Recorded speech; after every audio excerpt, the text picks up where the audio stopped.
A flight attendant disrespected a black CEO's son over a tray table, but the father calmly took control of the situation, leaving the entire cabin stunned.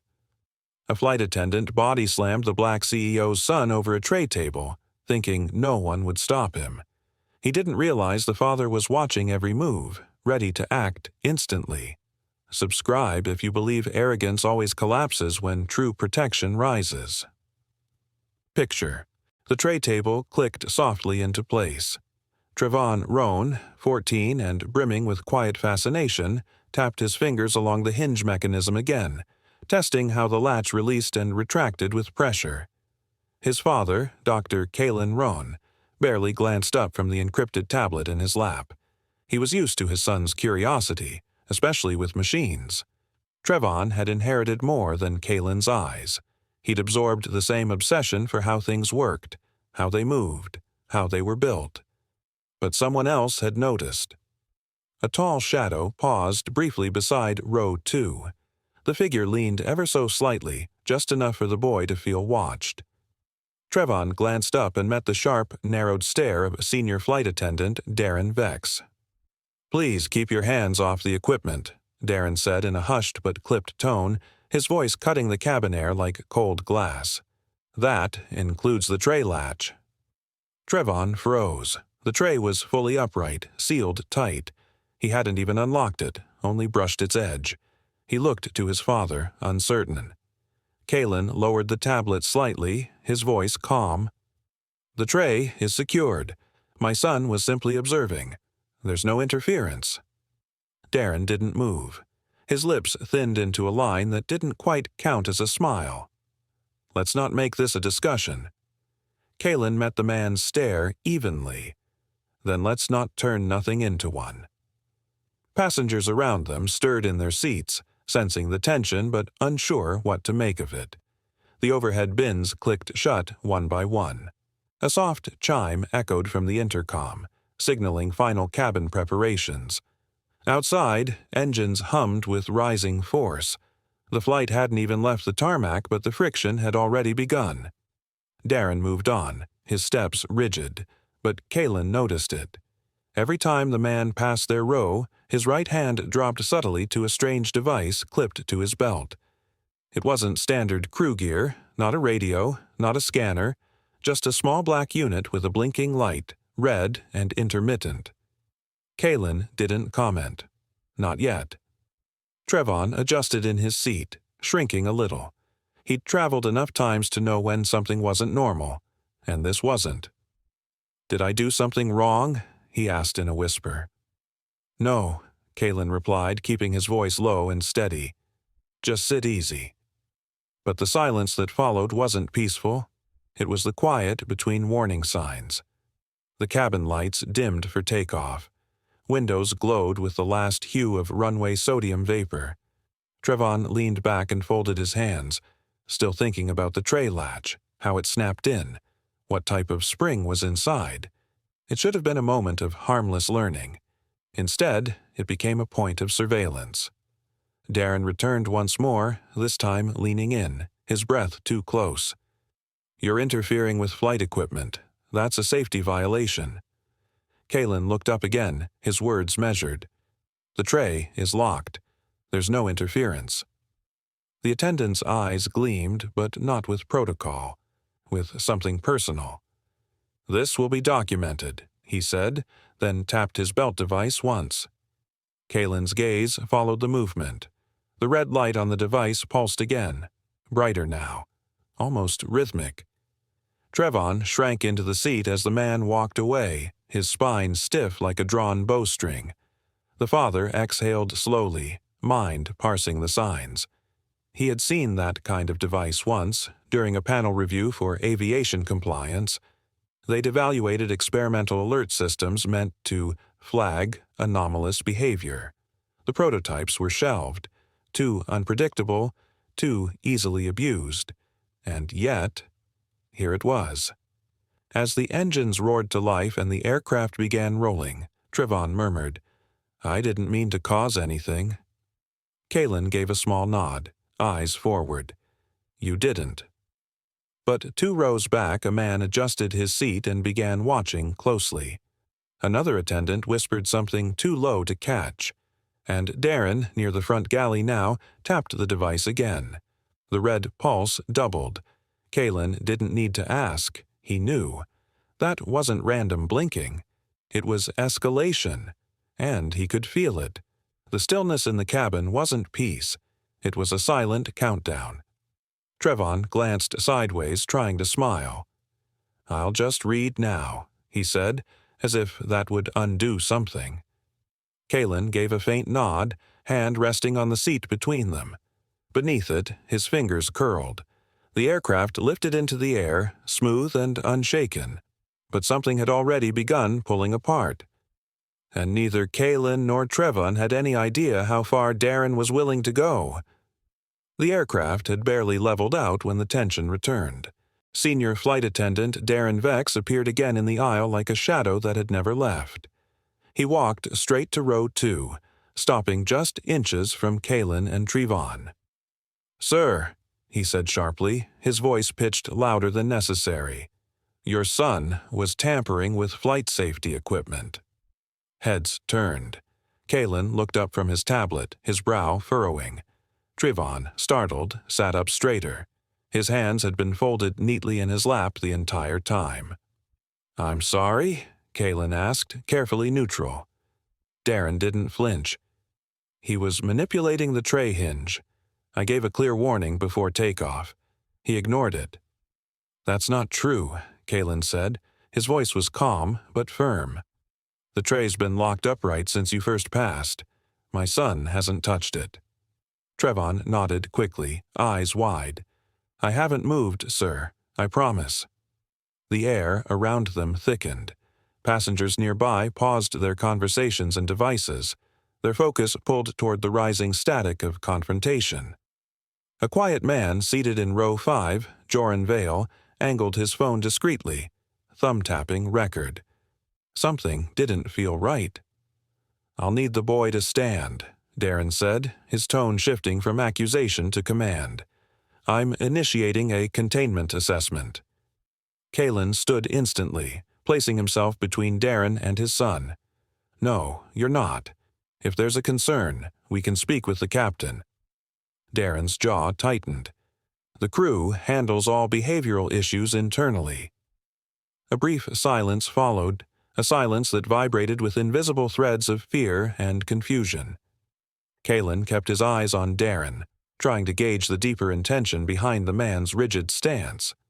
Trevon shifted slightly in his seat, shrinking inward, confused and afraid. Kaelin reached behind without turning, placing a steady hand on his son's shoulder. Darrin stepped closer. Their shoulders nearly touched. The movement wasn't accidental, it was calculated, a deliberate act of pressure. "I'm asking you to cooperate," Darrin said. "Non-compliance triggers higher protocols." Kaelin froze. He knew that phrase. He had seen it buried inside an old document, an obscure section of an aviation compliance manual tied to a controversial behavioral conditioning trial shut down years ago. Most of the public never knew it existed, but he had. He'd helped expose it. His eyes dropped for the first time to the small blinking device clipped to Darrin's belt. It pulsed a slow, deliberate red glow, receiving something unseen, some external instruction, and it was growing brighter. "You'll need to step back," Kaelin said quietly. "You're making a mistake." Darrin didn't blink. "We are within containment protocol now." Joran Vale glanced at a nearby passenger and mouthed, "This isn't normal." The other man nodded, already filming. "I'm not going to allow you to touch my son," Kaelin continued, his voice steady, firm, absolute. "Especially not under fabricated claims." Darrin raised an eyebrow, almost amused. "Are you resisting crew directives?" Kaelin didn't answer. He didn't need to. His posture spoke volumes, protective, unyielding. Trevon looked up, confused. "Dad, what's happening?"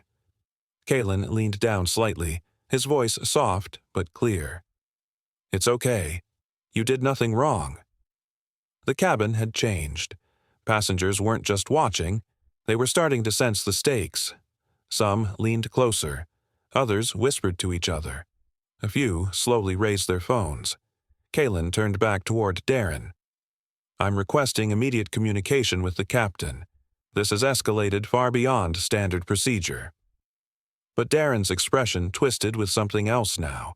Not just authority, but something personal. His eyes darted to his device, which had now begun emitting a faint buzzing noise beneath the blinking red. He tapped the side once, subtly. Kaelin noticed the gesture and instinctively took a small step forward, closing the space between them. A long second passed. Darrin didn't back away. Kaelin's heart beat harder, not from fear, but from rising clarity. This wasn't a misunderstanding. It wasn't even a simple abuse of power. This was part of something larger, something rehearsed. And Trevon. Trevon was the target. Not because he did anything wrong, but because his reaction, Kaelin's reaction, was being tested. Trevon coughed softly, clutching his stomach, his voice barely above a whisper. "Dad, I don't feel good." The moment snapped like a pulled wire. Kaelin's voice cut through the tension, loud enough for half the cabin to hear. "Is there a medical professional on board? My son needs assistance." Darrin didn't move. He only raised a hand toward Trevon again. Kaelin caught his wrist mid-motion. The passengers around them gasped, frozen between the urge to interfere and the fear of worsening the moment. Kaelin's grip remained firm, not aggressive, measured. Darrin stared at him, eyes blazing. "You've made your position clear." Kaelin held his gaze. "Good. So have you."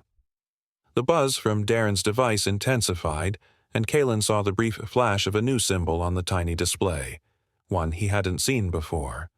A warning, a command. He didn't know yet, but he knew what came next wasn't going to be accidental. And for the first time, the cabin felt too small to contain what was about to unfold. Darrin slammed the tray table down with a sharp crack, startling everyone nearby. "That's enough," he barked. "This tray is damaged, deliberately tampered with." The accusation rang out, absurd and forceful. Trevon flinched, his wide eyes locked on the warped tray that now hung at an awkward angle. His small hands retreated to his lap, fingers trembling. He hadn't done anything, and everyone around them could see that. But Darrin's face had darkened with determination. Kaelin's voice was tight. "Step back. Now." Darrin didn't. His eyes, glassy with something deeper than anger, flicked down to the device pulsing on his belt. It blinked red. Then everything snapped. Without a word, Darrin lunged. His arm shot forward, hooking around Trevon's shoulders. The boy barely had time to gasp before Darrin yanked him forward, lifting him off his seat. Then, with brutal force, Darrin slammed Trevon down across the tray table. The sound, a sickening mix of impact and breaking plastic, shattered the cabin's stillness. Drinks toppled in the row ahead, splashing onto passengers who barely reacted. Screams erupted. Kaelin moved instantly. His seatbelt was already off, and his body surged across the short space. He grabbed Darrin by the arm and yanked him away from his son. Trevon's small frame crumpled forward, his hands clutching his side, a raw cry escaping his throat. Passengers rose from their seats in a wave of disbelief. Phones came up, filming. Voices clashed in anger and confusion. "You slammed him!" someone shouted from row 3. "What is wrong with you?" another yelled from behind. But Darrin was unmoved. He stumbled back a step, shook Kaelin's grip off, and immediately reached forward again. "He's a safety threat. I'm restraining him as protocol demands." "Protocol?" Kaelin's voice was a cold edge of steel. "He's a child." Trevon wheezed beside him, struggling to sit up, one hand still clutching his ribs. The tray table beneath him was bent, visibly warped from the impact. The evidence of violence could not be denied. Kaelin placed a hand on Trevon's back, steady and protective, anchoring him. Darrin's device emitted a high-pitched beep. The small screen flashed, an unfamiliar symbol lit up, an authorization code. Kaelin saw it. So did a man seated across the aisle, already recording. The silence that followed was thick, brittle. Then passengers began shouting for the captain. "Get the pilot! Call the police when we land!" More phones rose. A dozen different angles now documented the assault. Kaelin crouched beside his son, his calm voice laced with controlled fury. "Stay with me. You're safe now." Trevon looked up, eyes glassy, lips parted but unable to speak. He nodded weakly. Kaelin looked up just as Darrin took a step forward. "Don't," he warned. But Darrin wasn't listening. His breathing was heavy, erratic. His fingers twitched toward the strap on his belt. Kaelin's thoughts raced. The slam hadn't been a reaction. It hadn't been a loss of temper. It was precise, forceful, measured. There was intent. This wasn't just misconduct, it was part of something larger. The blinking red device, the strange authorization code, the escalating aggression. It all pointed to a plan, one that Trevon had just been pulled into. Kaelin's gaze shifted from Darrin to the surrounding passengers. Some were frozen in shock, others whispering furiously, and a few already pushing their call buttons in rapid succession. No crew members came, and Darrin kept moving forward. Kaelin rose slowly, planting himself between the man and his son. He didn't need answers yet. He needed to hold the line, to keep Trevon safe. But he knew now that this flight was no longer about travel. It was a test, a trap, and the slam was only the first move. And in that moment, the father understood that the assault was only the beginning. Kaelin gritted his teeth and braced himself as Trevon's pained cry split the cabin air. He dropped to one knee, cradling his son's shaking form in his arms. "You're okay. I've got you," he whispered, voice low but full of urgency. Trevon's breaths came in short, uneven bursts. The boy's eyes were wide with confusion and fear, his fingers gripping Kaelin's shirt like an anchor. Blood had not yet appeared, but the bruising force of the slam was evident in the tremble of his limbs. Across the aisle, Darrin Vex stepped back, nostrils flared and eyes unblinking as though calibrating his next move. His hand moved downward with deliberate precision, reaching beneath the beverage cart. The cabin, still thick with alarm, watched with dread as he retrieved a black restraint strap coiled like a serpent. Thin, sharp-edged, military grade. "I'm placing the minor under Level 3 passenger intervention," Darrin announced, his voice steadier than it should have been. He held the strap with both hands, its plastic glinting under the cabin lights. Kaelin's head jerked upward. "What did you just say?" "Level 3, Darrin repeated, now advancing with measured steps. Kaelin stood to full height, positioning himself directly in Darrin's path.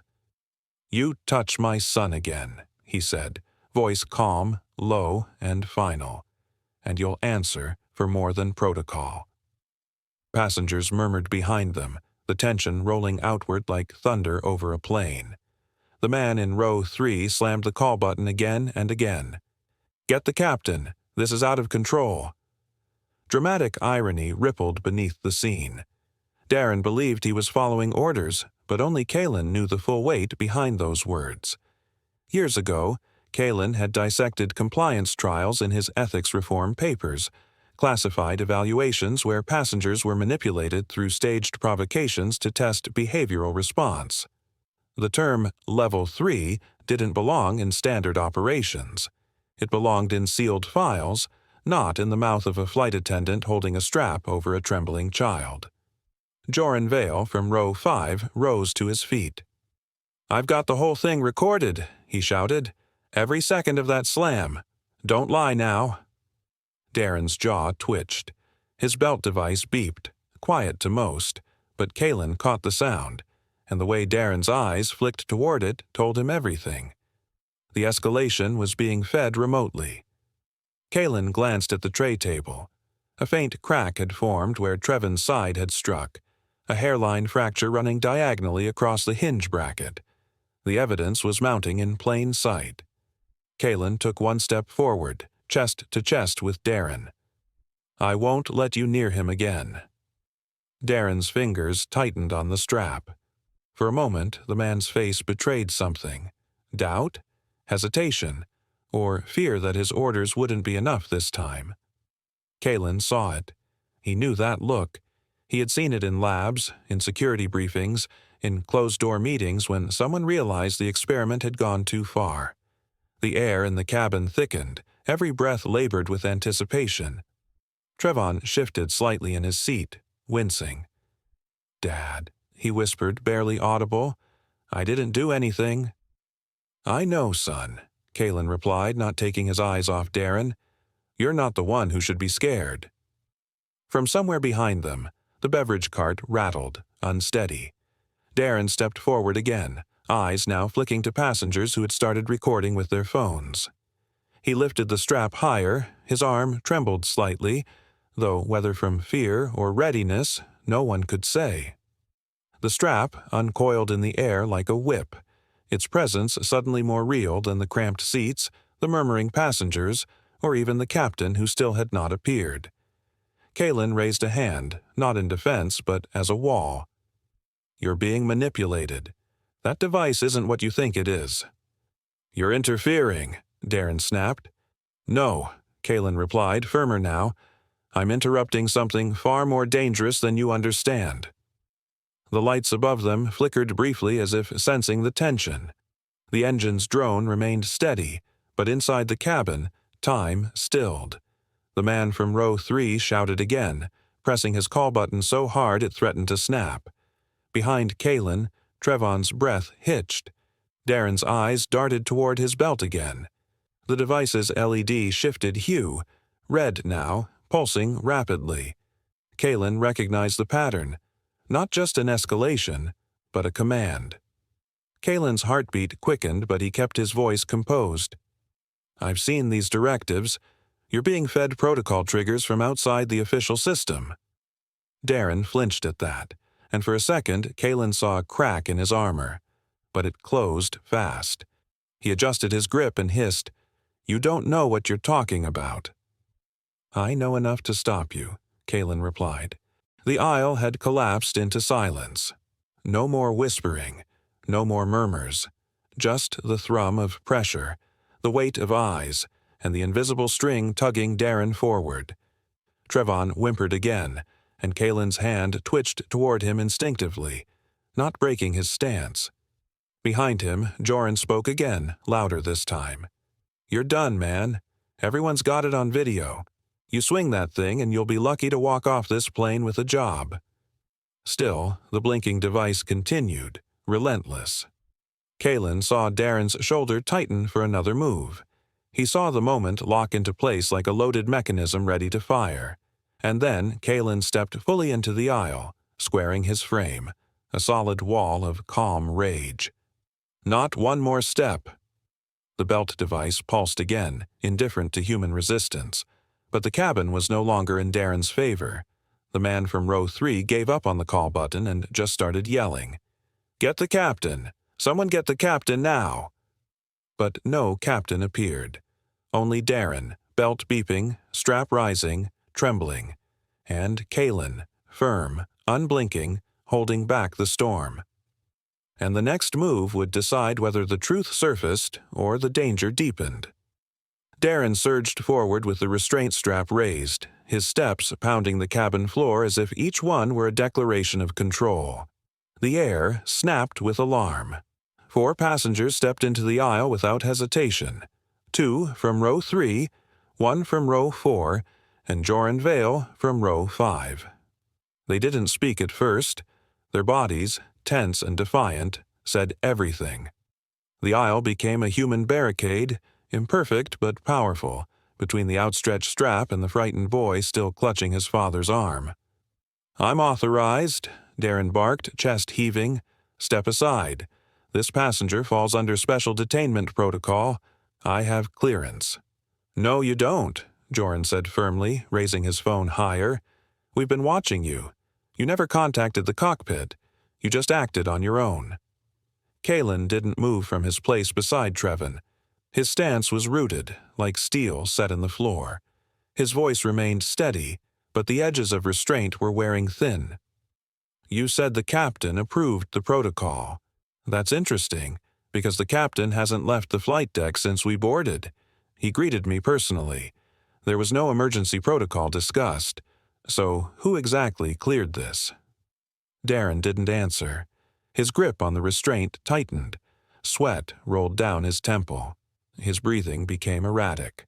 The blinking device on his belt began pulsing more aggressively now, the soft red light fading in and out like a heartbeat under strain. Kaelin's eyes darted to it and then narrowed. He recognized the code. Small, etched along the side of the device was a sequence, SBR109A1, not visible from a distance, but Kaelin had seen that tag before, years ago, in a different context. The model was part of an outdated behavioral prediction framework, shut down by oversight boards after reports of misclassification and abuse. It was never meant for flight attendants, and it was never meant to act as law. "Where did you get that device?" Kaelin asked, voice suddenly sharpened. "That model isn't standard issue. That model was blacklisted 5 years ago." Darrin's lips parted slightly, but no words came. His eyes darted from Kaelin to the recording phone, then to the passengers. He was no longer the enforcer in control. He was a man clinging to the illusion of authority, his mask cracking with each second that passed. Trevon shifted, his shoulders still sore from the earlier assault. He looked up at his father with quiet bravery, his voice shaking but audible. "Dad, am I in trouble?" Kaelin crouched slightly, lowering his face toward his son's. "You're not in trouble," he said. "You did nothing wrong." "But why's he trying to?" "Because he thinks he can," Kaelin replied, gaze flicking back to Darrin. "But we're not going to let that happen." The passengers murmured in agreement. One of the men in row 3 turned and pressed his call button repeatedly. Another passenger near the rear called out, "We need the captain, right now." Still, no one emerged from the cockpit. The intercom remained silent. A subtle crack, just a whisper of sound, broke the moment. Everyone turned. It came from Trevon's tray table, the one he'd been slammed across minutes ago. The plastic hinge had split further. A hairline fracture extended from the base, revealing the pressure of the earlier impact. Physical proof. A silent witness to the violence. "You want evidence?" Joran said aloud, turning his phone toward the broken tray. "There it is." Darrin's expression twisted. He was being boxed in, not physically but psychologically. His authority unraveled in front of an entire cabin, and something behind his eyes shifted. Desperation set in. Without warning, he lunged again. He shoved past the first man in the aisle, knocking him into a seat. The strap came up high, aiming toward Trevon's midsection. But Kaelin was faster. He stepped directly into Darrin's path, planting his feet shoulder-width apart. His arm shot out, not to strike, but to block. The strap smacked against his forearm with a sharp snap. Kaelin didn't flinch. "You're not touching him again," he said. "Not while I'm standing here." Darrin staggered back a step, eyes wide. The weight of Kaelin's calm defiance hit harder than any punch. Around them, the aircraft felt suspended in stillness. The engines hummed. The overhead lights flickered ever so slightly. But in that moment, time paused. Every passenger stopped breathing. Every soul in the cabin, whether watching from row 7 or standing in the aisle, waited for the next fracture to appear. Kaelin's voice cut through the silence. "Everyone, document everything. Keep the aisles clear for when the captain finally arrives.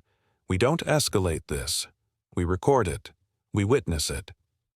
Trevon, trembling but alert, lifted his head slightly. His face was pale, but his eyes were open. The boy hadn't lost consciousness. He was still here, still strong. He looked at his father, then back at Darrin, and didn't look away. But Darrin's fingers only tightened around the strap. His face twitched once, twice. He wasn't done, not even close. And the next thing he did pushed the entire cabin past its breaking point. The red light snapped to life before anyone could react, pulsing like a warning heartbeat on the forward bulkhead. A piercing tone followed, sharp enough to make several passengers flinch. Darrin stood beneath it, shoulders squared, one hand still gripping the small belt device as if it were a badge of authority. The cabin lights flickered overhead, washing his face in alternating bands of brightness and shadow. For a moment, no one moved, then the tension erupted. "Everyone stay seated," Darrin shouted, his voice cracking with manufactured command. He scanned the rows with a rigid posture as though expecting obedience simply because he demanded it. But fear and confusion spread instead. A man in row 4 jerked upright, recording with trembling hands. Another passenger leaned into the aisle and yelled, "You can't do that! You're putting us all in danger!" His words tightened the air, challenging the illusion of control Darrin was trying to build. Kaelin didn't back away. The sound of the alarm vibrated through his chest, but his focus remained locked on Trevon, whose breaths had grown shallow and uneven. The small rise and fall of the boy's ribs told a story of urgent pain. Trevon whispered, "Dad, I feel dizzy," his voice thin, strained. That single line cut through Kaelin harder than any warning alarm ever could. Dramatic irony crept across the moment like a shadow. Darrin believed he had activated some official protocol, yet every passenger watching him saw a man losing control rather than exercising it. The flashing red light signaled danger, but not the danger he imagined. Instead of validating his actions, it highlighted every reckless choice he made. Darrin pushed forward, brushing Kaelin's shoulder with deliberate force. Kaelin stood firm, refusing to yield even an inch. The contact was small, but the intent behind it was unmistakable. A provocation, a test, a way to justify escalating force. "Move aside," Darrin said, his tone clipped, a forced calm layered over seething determination. Kaelin didn't move. "This isn't a protocol," he said in a low, steady voice. "This is misconduct." Darrin's eyes flashed with irritation. He lifted the strap over his shoulder, gripping it tightly as if it were some extension of authority. Passengers gasped. The narrow aisle transformed into a silent corridor of fear. Phones lifted, screens glowed. Every angle captured him. Joran stepped forward from the opposite row, his hand raised not in aggression but in declaration. "I have the whole thing on video," he said, breath firm, jaw clenched.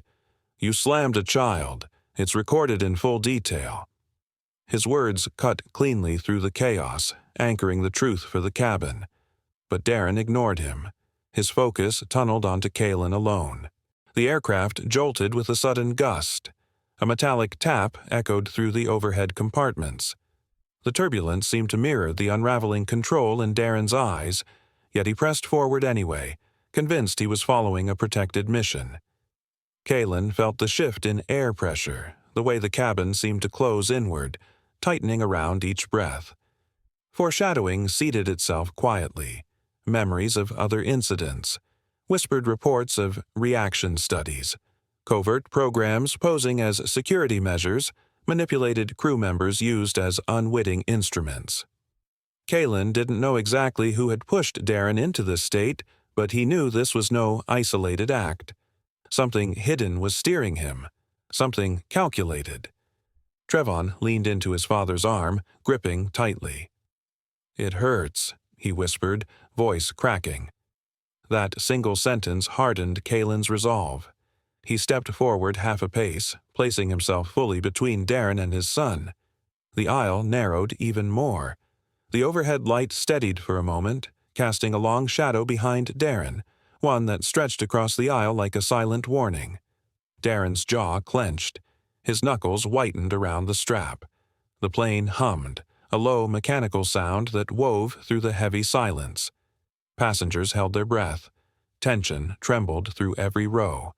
The moment teetered on the edge, one wrong move, and everything could shatter.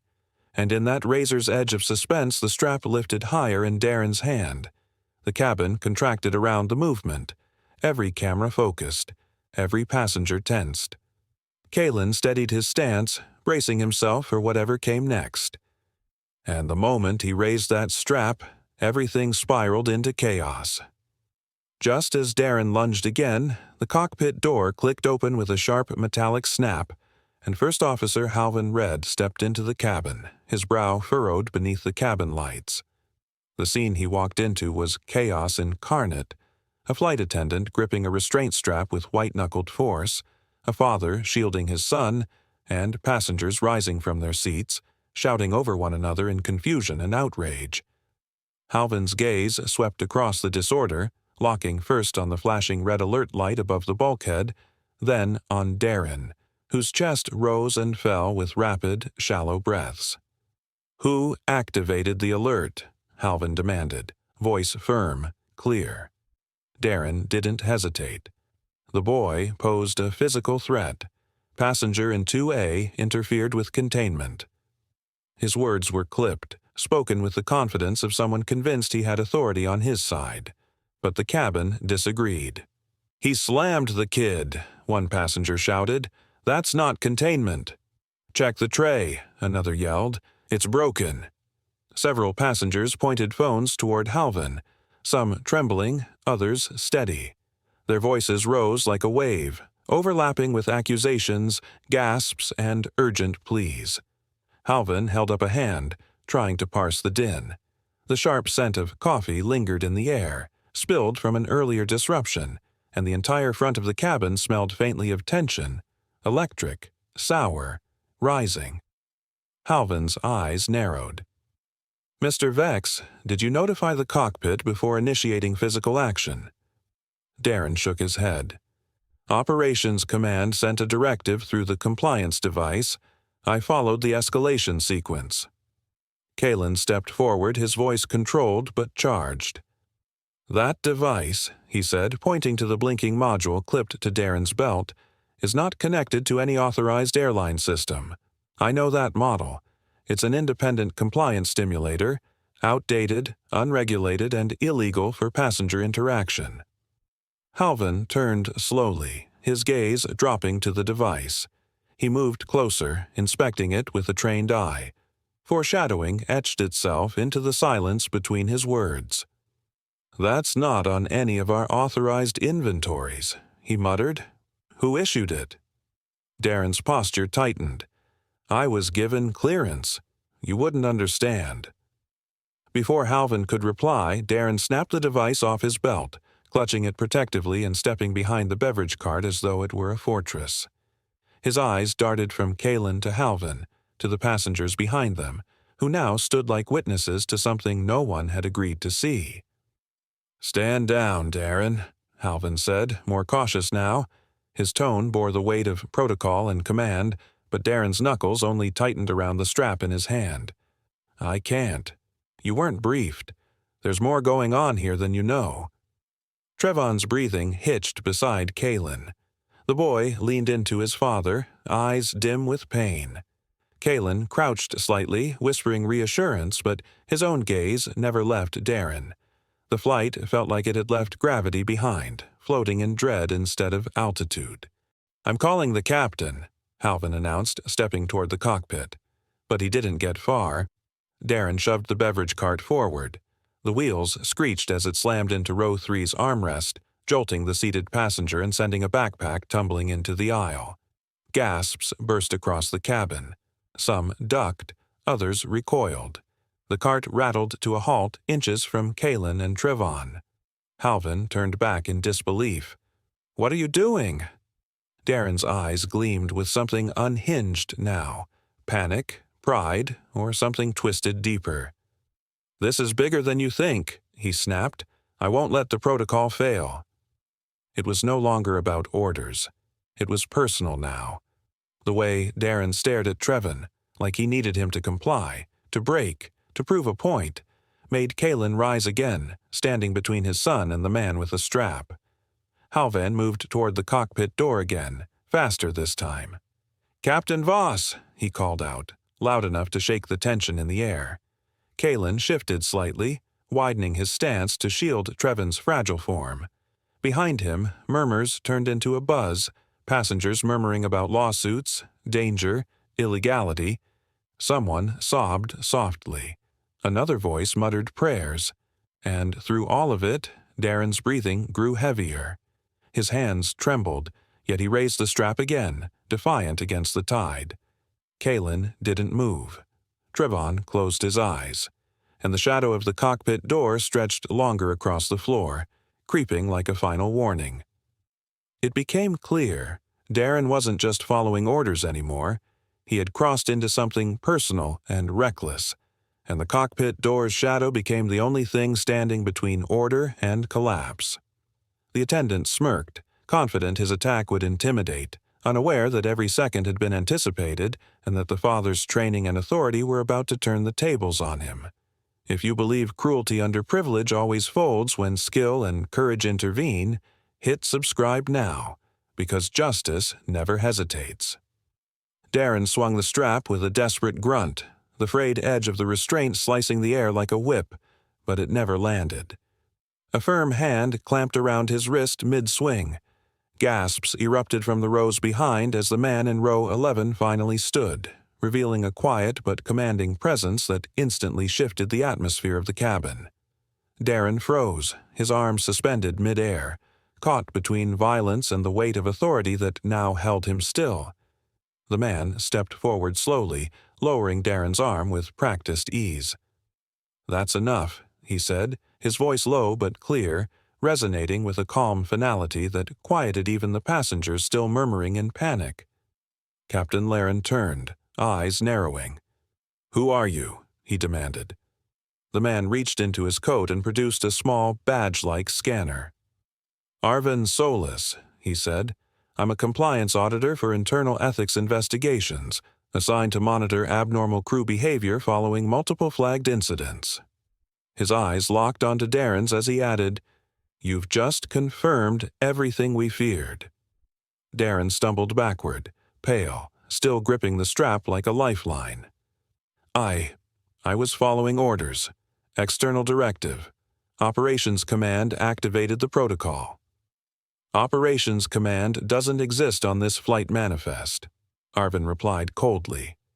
He held up the scanner, which emitted a soft beep and cast a subtle light across the blinking device still strapped to Darrin's belt. "This relay isn't connected to any airline system. It's off-network, unauthorized." Kaelin moved closer, keeping Trevon securely behind him. He studied Arvin's scanner, recognition dawning. "That's a Teralis node pattern," he murmured. "I've seen those relays before. They were part of a discontinued behavior predictive program shut down years ago for violating federal ethics laws." Dramatic irony saturated the air. Darrin's belief in his orders, his certainty that he was doing something official, was crumbling before everyone's eyes. Passengers leaned forward, phones held high, recording every breath, every word. The cracked tray table behind Kaelin was no longer just a piece of broken equipment. It was evidence. Trevon's shallow breathing punctuated the silence like a ticking clock. Captain Darrin stepped toward Darrin, his expression unreadable. "Where did you get the device?" he asked. Darrin hesitated. "It was issued. Before the flight. Sealed envelope, marked critical chain. They said if I followed the directives, I'd—" He stopped short. His face fell. "You'd what?" Arvin asked, stepping in. "Be rewarded? Protected?" Darrin didn't answer. Instead, his eyes darted back to row 11, the seat he had glanced at so many times before. Kaelin followed the look again. This time, the man who had occupied the seat, a quiet, middle-aged man in a gray suit, shifted uncomfortably and turned his face away, but not before Kaelin saw the small wire running from his ear to his collar. "He's wired," Kaelin said under his breath. Arvin didn't react visibly, but his body tensed. "Noted." The pieces snapped into place. Someone on board wasn't just observing. They were controlling. "I need that device," Darrin said, voice low and edged with steel. "No," Arvin interrupted quickly. "If you touch it, it could trigger a data purge. The device has a reactive log failsafe. We've seen it before. One wrong move and every communication line, every off-chain command, gone." Darrin's hands trembled as he backed further into the galley, the restraint strap still gripped in one hand, the device clinging to his belt like an explosive secret. "You don't get it," he stammered. "You don't understand the stakes. I had to follow it. They promised." "What did they promise, Darrin?" Arvin's tone remained neutral, but the authority in his posture held the weight of law. Silence hung heavy. The flickering cabin lights, still not reset from the earlier alert, cast shadows that danced across the tense faces. Passengers had stopped whispering. Even the hum of the engines felt muted beneath the rising pressure. Kaelin crouched briefly beside Trevon, brushing a hand against his shoulder. The boy's breaths were shallow, strained. Kaelin's voice was steady but low. "Stay with me, son. This is almost over." When Kaelin stood again, he stepped between Darrin and his son, his shoulders square, gaze unwavering. "You laid hands on my child. You lied to your crew. You invoked a program that's been shut down for violating human rights. And now you want to claim you were the victim of pressure? No. You were the pressure." Darrin's lips moved, but no sound came out. The strap fell slightly, as though its weight had suddenly become too much to bear. Laren didn't speak again. He simply raised one hand, signaling Halvin. The first officer stepped forward cautiously, ready to disarm and restrain the trembling attendant. But before he could reach him, Darrin's eyes widened. His grip tightened on the strap, and for a second, he looked ready to swing again, ready to act on one final desperate instinct. Arvin tensed. Kaelin didn't move. And then Darrin moved, not at Kaelin, not at Trevon, but straight toward the man in row 11. That was when the passenger stood. Every eye followed him. His suit rustled faintly as he rose. He said nothing, but the moment he stepped into the aisle, Darrin halted mid-step, his face draining of what little color remained. Kaelin noticed the subtle nod, almost imperceptible, that passed between them. Not friendship, not camaraderie. Command. Laren noticed it too. His tone changed. "Who are you?" he asked the man. But the man simply reached up, removed the earpiece, and placed it quietly into his pocket. Arvin's voice broke the silence. "He's not listed on the flight manifest by that face. I scanned it earlier. That's not the ID tied to his boarding pass." Laren's voice turned sharp. "Security override now. Nobody moves. Nobody." Kaelin placed one hand protectively on Trevon's back. And when Darrin finally swung the strap, the truth behind everything began to show its first cracks. The strap came down, only for it to stop in midair, caught cleanly by a firm hand from row 11. Gasps rippled through the cabin. The man who caught it stepped fully into the aisle with calm precision, his expression unreadable, his grip unwavering. Even Captain Laren, towering and composed, took a half-step back, startled by the man's sudden emergence. "I need you to release that now," the man said evenly, addressing Darrin with a tone that was not loud, but carried weight. Darrin blinked, caught off guard. His arm twitched, still caught in the stranger's grip. "Who are you?" he snapped, trying to reclaim control. The man let go slowly, as if releasing a coiled spring. "Arvin Solis," he replied. "Compliance auditor, assigned to monitor abnormal crew behavior under federal authority. You've just triggered an incident under investigation." The silence that followed was total, thick, still, suspended. Kaelin's eyes narrowed. Trevon, barely upright, leaned into his father's arm, watching through labored breaths. Arven reached into his coat and produced a small rectangular scanner, its face lit with symbols. A single swipe across Darrin's belt device made it chirp sharply.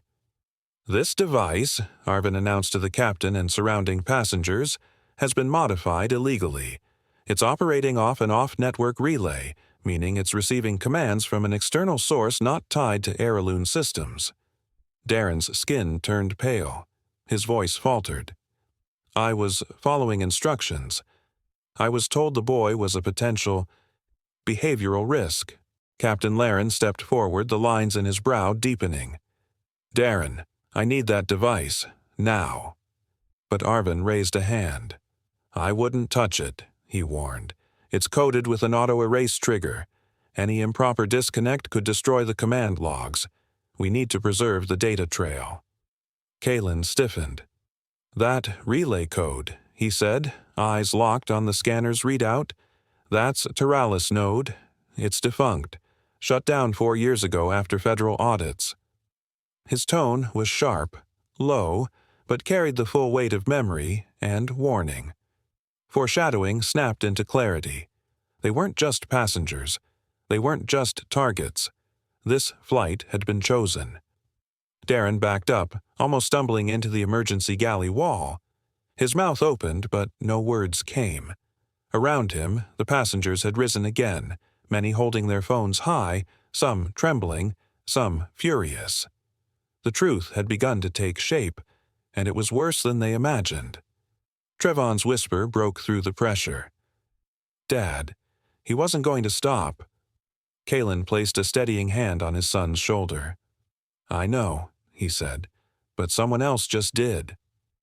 Laren's tone sharpened. "Darrin, I'm giving you one last chance.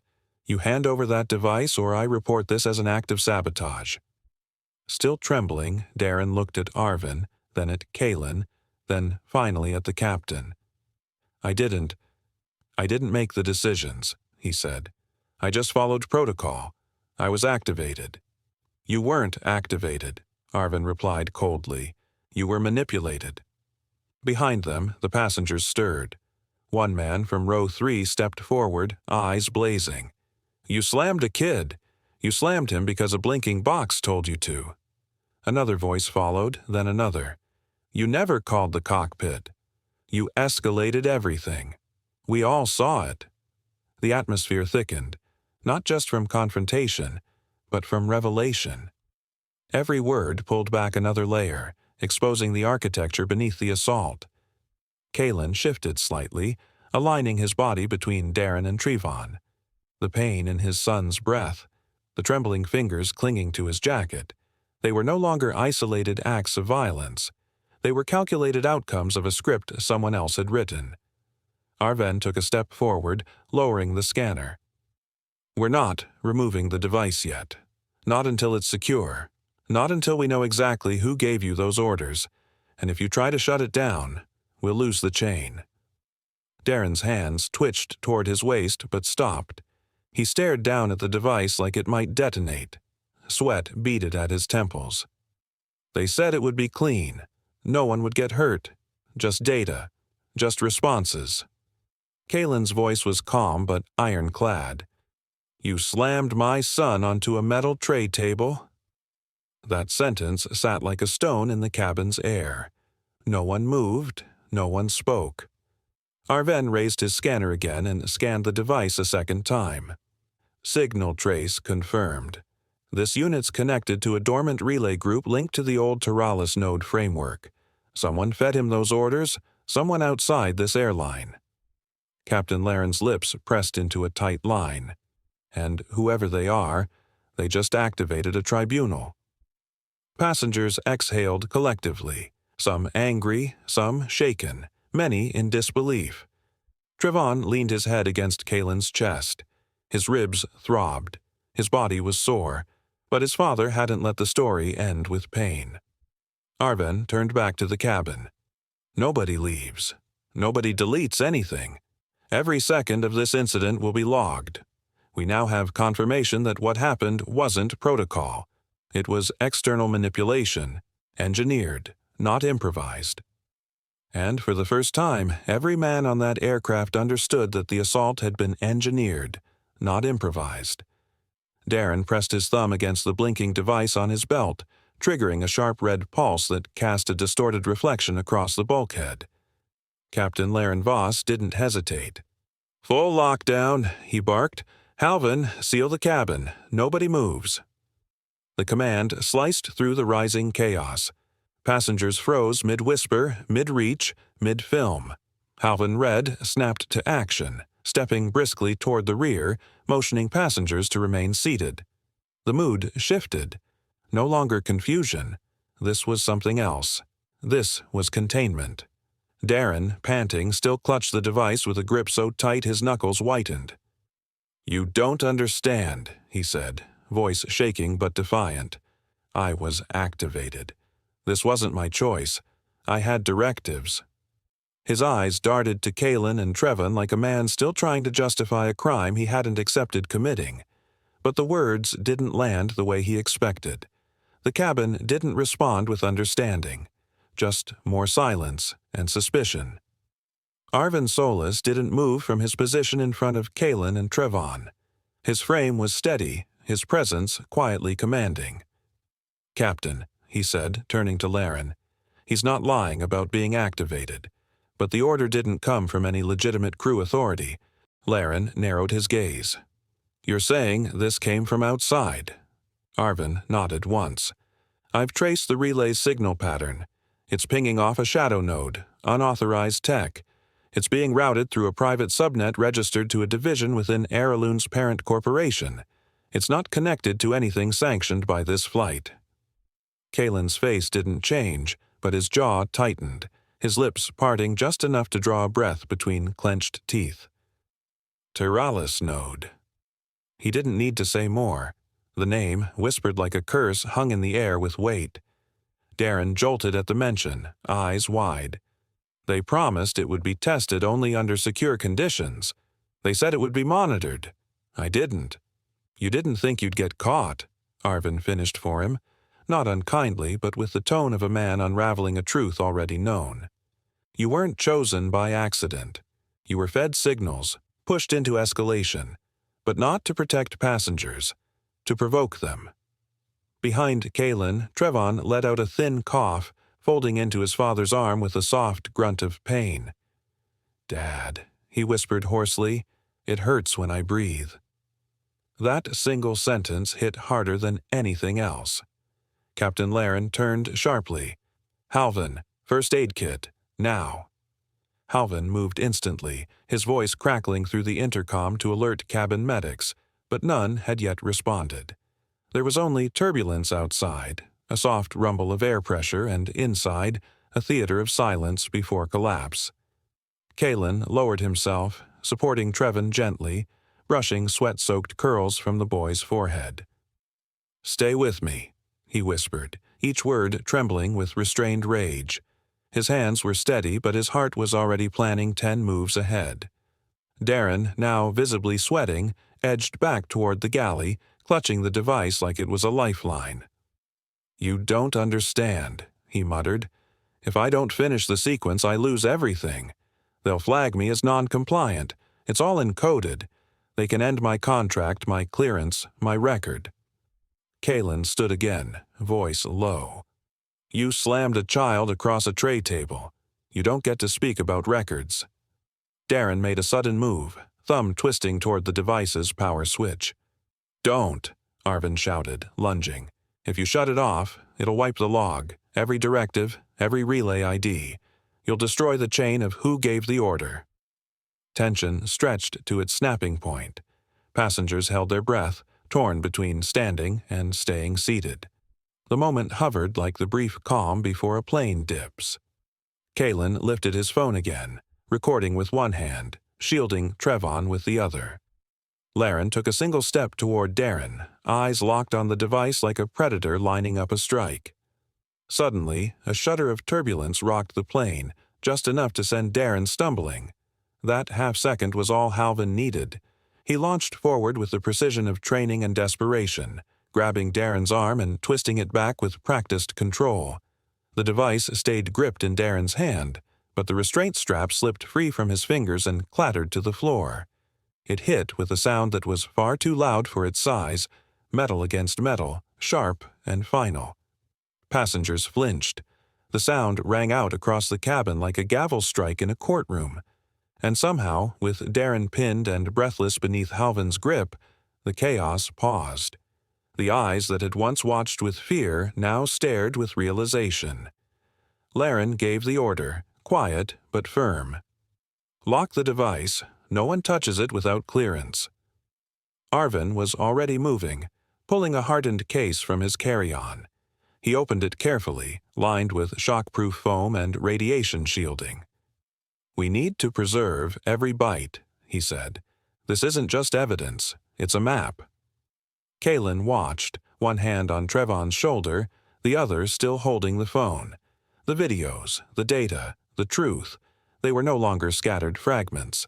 They were assembling, and this time, they'd be seen. The tray table, bent and cracked, hung loosely from its hinge. Trevon's breath, shallow but steady, filled the background with soft rhythm. And Darrin, slumped and restrained, no longer looked like a man following orders. He looked like a man crushed by the weight of a lie too heavy to carry. And with Darrin immobilized, the cabin finally saw the first glimpse of who held the real power behind the chaos. The hardened case clicked shut around the device with a sharp metallic snap, final, unyielding. Captain Laren Voss didn't hesitate. He locked the case with a secondary seal and handed it directly to First Officer Halvin Redd, whose face was tight with unease. All around them, the cabin had stilled. For the first time since takeoff, the oxygen seemed to return, and passengers exhaled in long, shaken breaths. Tension didn't disappear, but it shifted, from panic to grim awareness.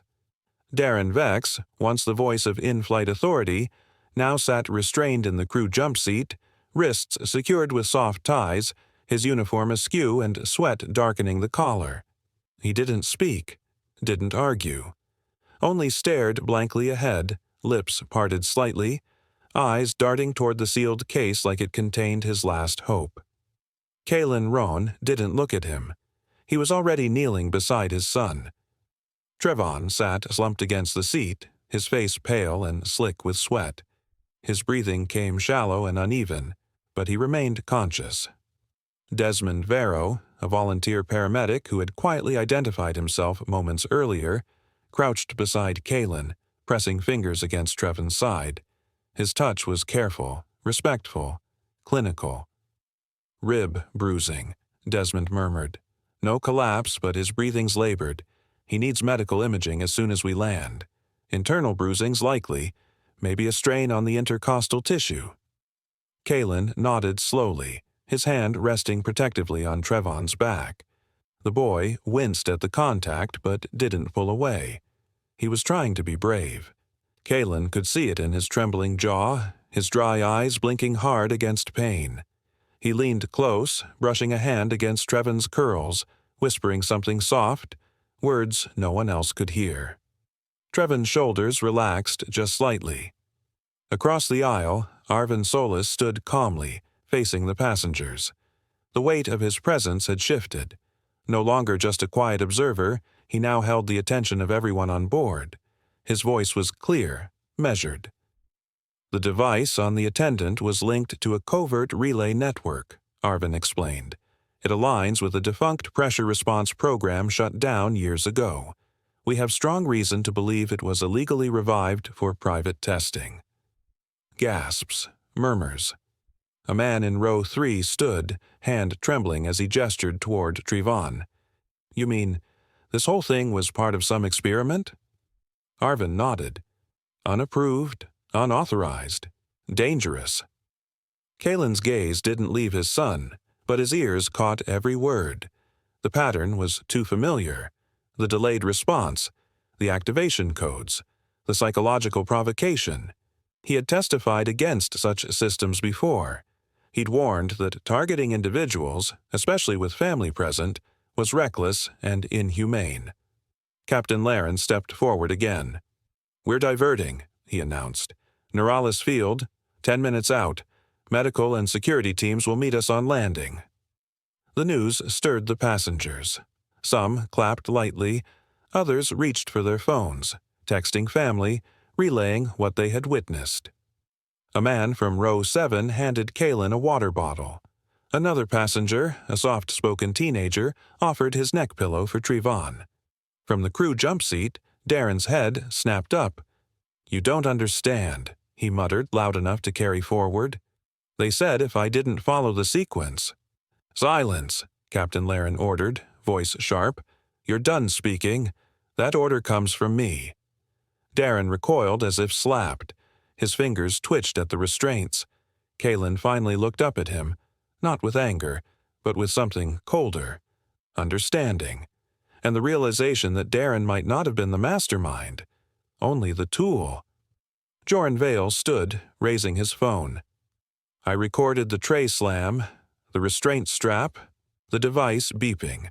I'll send everything to authorities, he said. Several passengers echoed him. You're not alone, another man added. This can't happen again. Trevon stirred, his voice hoarse. Why did he hate me? He whispered to his father. Kaelin's heart clenched. He didn't want to give the easy answer. He didn't want to say it was about control, fear, or orders masked as protocol. He pulled Trevon gently into his arms, shielding his words. He didn't hate you, Kaelin whispered.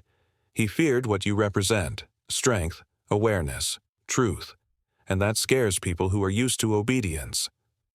Trevon rested against him, breath slowing. He was listening. Meanwhile, Arven carefully closed the relay scanner, storing it alongside the hardened case. The device will trigger a data wipe if mishandled. We'll need digital forensic teams to extract safely. Captain Laren nodded. We'll coordinate with incident response units at Neuralis. Every byte is going to count. The aircraft began its descent. Trevon gripped his father's hand tightly. The air outside the windows shifted in hue, sunset creeping along the clouds like a warning flare, casting warm gold across tense faces. Kaelin looked across the cabin. Men who had once been silent witnesses were now advocates. The silence held not fear, but momentum. As the wheels lowered and the cabin tilted forward, Desmond checked Trevon's vitals again. He'll make it, he said. He just needs time. Kaelin exhaled, finally letting the weight settle into his chest. But even as the landing approached, his mind worked. Who programmed that device? Who chose Road 2? Who knew that harming Trevon would draw out his composure, test his restraint? No answers yet. But the reckoning had begun. And as the wheels touched the runway with a jolt, a quiet hush overtook the cabin, thick with tension, yet threaded with something else. Resolve. And through that silence, every man on board sensed that landing would only be the beginning of the reckoning. The stretcher wheels screeched softly against the cabin floor as medical staff boarded with urgent precision, surrounding Trevon's seat within seconds of the aircraft halting at Neuralis Field. Kaelin stayed close, never letting go of his son's hand as the boy grimaced through shallow breaths. Trevon's face had gone pale, his ribs visibly rising and falling unevenly beneath the wrinkled fabric of his shirt. The moment felt detached from time. Kaelin no longer registered the cabin's mechanical whirring or the murmurs of worried passengers. All he saw was his son's pain and the cold metal edges of a world that had dared to use him as a pressure gauge. As the team gently lifted Trevon onto the stretcher, securing his sides with careful straps, Kaelin moved with them instinctively, ignoring his own exhaustion. One of the paramedics, a young man with tired eyes named Milo Carr, gave Kaelin a quick nod of reassurance. Stable, but in pain. Possible bruised ribs. He needs imaging fast. I'm staying with him, Kaelin said, his voice quiet but immovable. No one's stopping you, Milo replied, already turning to adjust the IV line. Outside the aircraft, tension clung to the air like fog. Dramatic irony followed them step for step. Kaelin, the man flagged as a supposed security risk, was now the one being protected by airport officials and volunteers, while the true threat sat shackled behind the cockpit door. At the base of the jet bridge, Arven Solis stood waiting, hands clasped around the secure data case like it was made of glass. He didn't speak until Kaelin stepped into view. Do not let them plug this into any live network, Arven said immediately, stepping forward. His tone was low, almost harsh with urgency. Tell them that. Make them repeat it back. Kaelin nodded once, clutching Trevon's fingers as the stretcher locked into place inside the waiting ambulance. Before the doors could close, a firm voice called from nearby. Dr. Rhonn. Kaelin turned to find a tall man in a slate-gray jacket and airport credentials clipped to his chest. "Marcel Torrin," he introduced, "lead for the Special Incident Unit. I'll be heading the inquiry." Kaelin gave him a brief shake of the hand, noting the investigator's steady gaze. "How transparent will this be?" Marcel didn't hesitate. "As clear as the evidence you just landed with, and you have more allies than you think." Behind them, passengers had begun gathering along the curb, some holding phones, others speaking urgently to airport staff, all of them looking toward Kaelin and Trevon with expressions that were no longer just sympathetic. They were vowing accountability. One man, his eyes still wet, called out, "I have the whole thing recorded, multiple angles. I'll testify." Another added, "We're not letting this get buried." Inside the ambulance, Trevon stirred. His eyes fluttered open, lips dry, voice barely a whisper. "Why did that man hate me?" Kaelin leaned closer, brushing back his son's curls. "He didn't hate you. He didn't even know you. They tried to use you, to get to me." Trevon blinked slowly. "I didn't mean to cause anything." "You didn't," Kaelin said firmly, the conviction tightening his voice. "And you won't. I promise you that." Outside, Arvin approached the ambulance window just before it closed. "Kaelin," he said through the narrow opening, "we've already confirmed the device's signal was masked through an external node, likely corporate. That makes this bigger than just an in-flight incident." "Then make sure it's treated like it," Kaelin replied, eyes burning with a restrained fire. "I intend to," Arvin said. "You'll be contacted soon. I'll testify personally." As the ambulance doors shut, a few passengers placed their hands on the glass or lifted their phones in silent support. Kaelin sat beside his son, gently gripping his hand while the vehicle rumbled into motion. Behind them, Captain Laren Voss and First Officer Halvin Red conferred with Arvin and Marcel, piecing together the timeline of events, voices hushed but urgent. The road ahead was short, but the battle was far from over. Kaelin knew that tribunal hearings, federal inquiries, and public exposure awaited them on the other side of the hospital walls. But for now, all he could do was stay by Trevon's side and hold tight to the promise that had become his new mission. Marcel, watching the ambulance disappear into the night, pulled out his notepad and turned to Arvin. "We're opening a direct federal case. I want a sealed report started before sunrise." Arvin gave a single nod. "We'll get it. That child's name will clear this entire sky." And in the ambulance, Trevon squeezed his father's hand faintly, whispering with barely a voice, "I don't want anyone else to get hurt because of me." Kaelin leaned close, voice steady, eyes forward. "No one else will." And as the ambulance doors closed, Kaelin knew the truth would rise higher than the clouds they had just escaped. The tribunal had already been called to order when Kaelin Rhonn took his seat, the soft click of his shoes against the marble floor echoing faintly in the chamber's wide, sound-dampened space. He didn't look around. He didn't need to. His focus remained fixed on the long crescent of men seated before him, regulators, investigators, ethics officers, each clad in crisp, formal wear, each holding a slim file folder bearing his name. Beside Kaelin sat his 14-year-old son, Trevon, sitting upright despite the lingering ache in his ribs. The boy's posture wasn't rigid out of fear. It was pride, a quiet defiance that Kaelin had seen only once before, after the first time Trevon had been knocked down in school and stood back up without crying. But this wasn't school. This was Judgment Day. No opening statement, no warm introductions. The chair of the tribunal, an aging but firm-voiced man named Irvin Cross, lifted a hand and simply said, "Begin." From the side of the chamber, Arvin Solis rose. He looked different out of uniform. No scanner, no badge, no hidden tools, but his authority remained. Without fanfare, he placed a drive onto the projection pad. The room dimmed slightly, and a decrypted stream of network logs scrolled across the central display. He spoke clearly, but not theatrically. These are the device logs extracted from the unauthorized relay used by Senior Flight Attendant Darrin Vex during Heirloom Flight 319, Arvin said. They contain timestamps, escalation prompts, and a direct instruction sequence, none of which are recognized by the airline's approved software.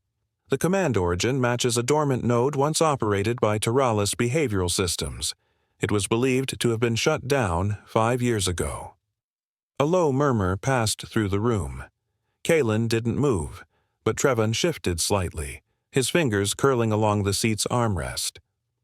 And, more importantly, Arvin continued, the command line includes a passenger behavior tag labeled RC-42.